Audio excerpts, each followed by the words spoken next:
Alright y'all, so it's a pretty gross day. Just finished raining like crazy. You can kind of see all the water that's collected here. It stopped though. Thankfully for right now it stopped, but it's probably gonna start again soon. Anyway, I'm heading to the physical therapist, so let's hop in the whip. I don't wanna be late. Like I said, I'm going to another physical therapist. And they might be wondering, well, Justice, didn't you like just finish up with a physical therapist? I thought things were going well.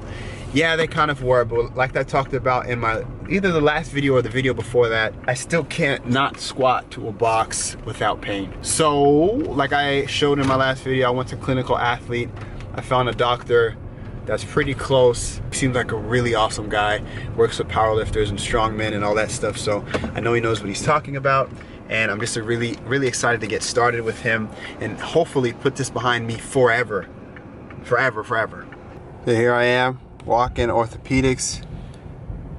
That's the man I'm about to see, Ashton Tyree. So I know I'm at the right spot at least, which is good. We're gonna go inside and we're gonna see how things go.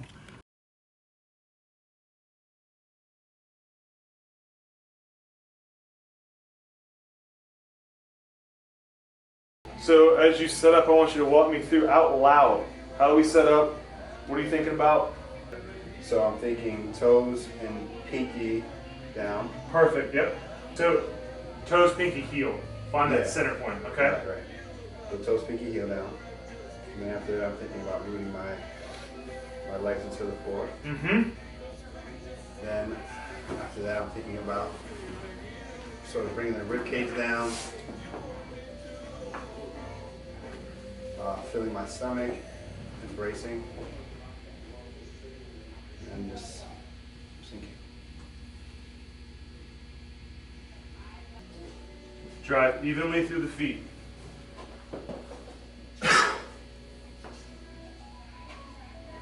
You're starting to find your center a little better now, which is good.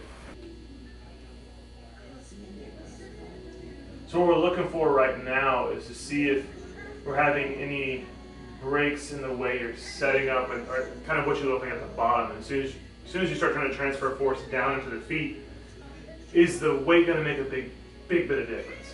Right. So we're just overloading the pattern we've already tried to establish.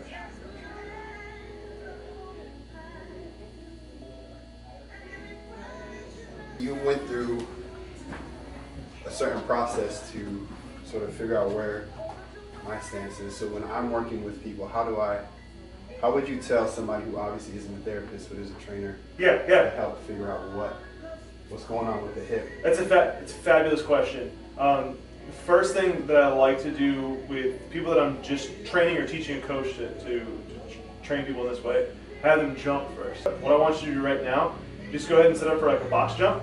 I just want you to simply jump up in the air and then land.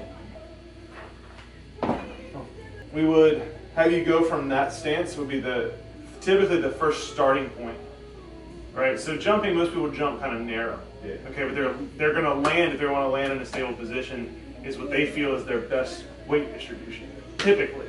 So we start with that position first and we have them squat, okay? Then we're looking for little things, all right? First thing is that like the butt wink or that lumbar kind of end range flexion. It's okay if maybe the trunk likes to go a little forward, so long as the spine's locked in a rigid position.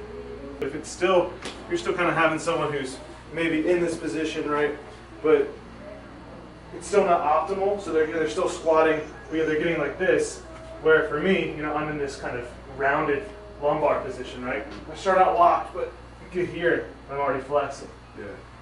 Well then what, right?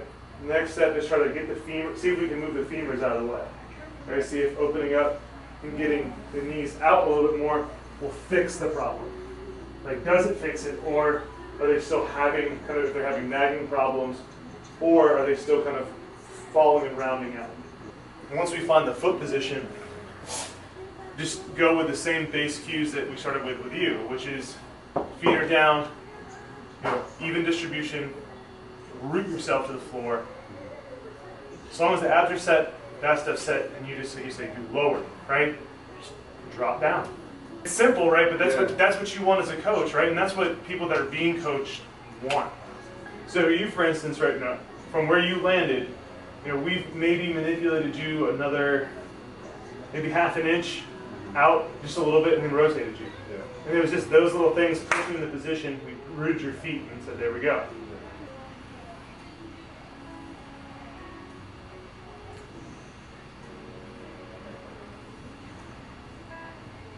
As anyone gets better at doing this stuff, right, as you begin introducing it, as long as you handle the very basic cues, right, so feet are down, they're rooted, and you need to sit down, just sit down between your feet, just lower yourself, right, so long as that's there, and their trunk is rigid, okay, that's one of the biggest parts, right, if it's not rigid, then there's force going somewhere, right, so for you, for instance, you were having that, like, force was leaving somewhere, so your body had to create a stable point, right? Yeah. So then we end up finding like, oh, there's just one weird section of your hip that's where your body's sending something.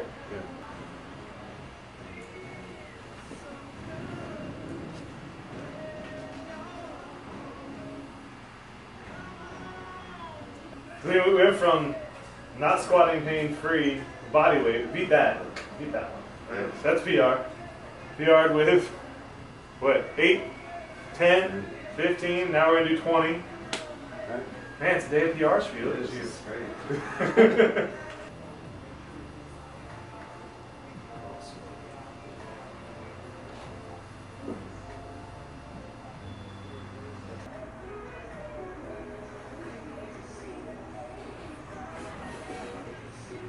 Grip down more.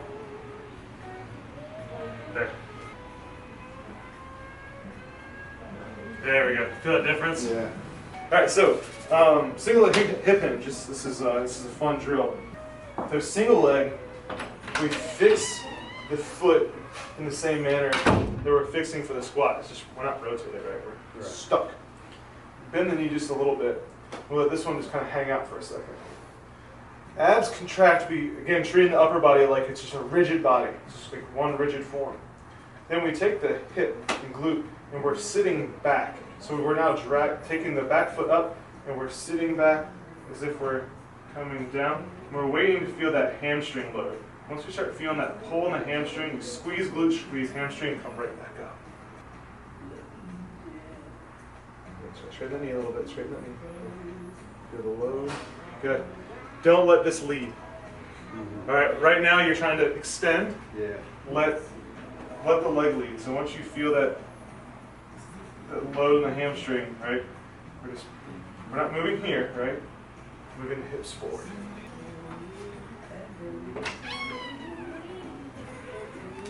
It's better.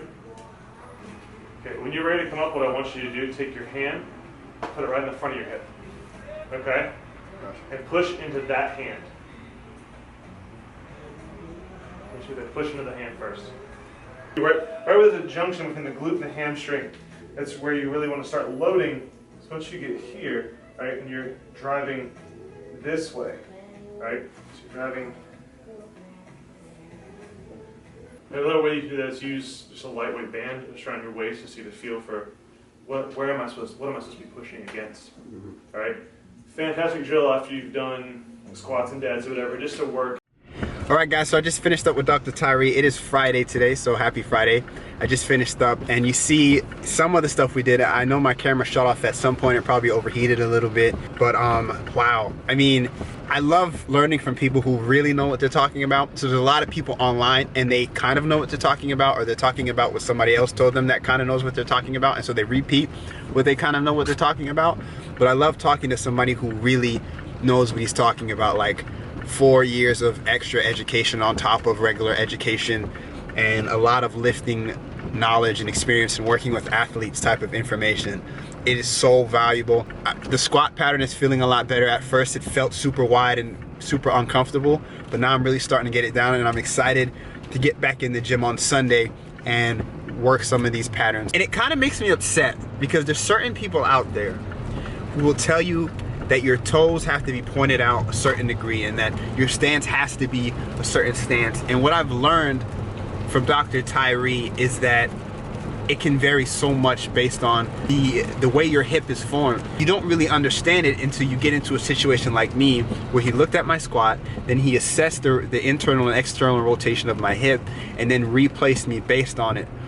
he literally has picked a spot to where my hip is in neutral position for the way that my bone sits into the other bone, the leg bone, into that acetabulum, the socket, the hip socket. He basically picked the neutral spot for me to where I am able to just sit straight down. I don't have to think about hinging. I don't have to think, my hips are out the way. I sit straight down and there's no pain. And it's like, it's just ridiculous. I'll check in with you guys next week. I'll make a rebuild episode next week. We're supposed to work with the bar next week, so get the bar on my back. I'm so excited. I'm so happy to have zero pain. Zero pain, none. If you enjoyed the video, please give it a like, comment below, subscribe, and I will see you guys in the next video.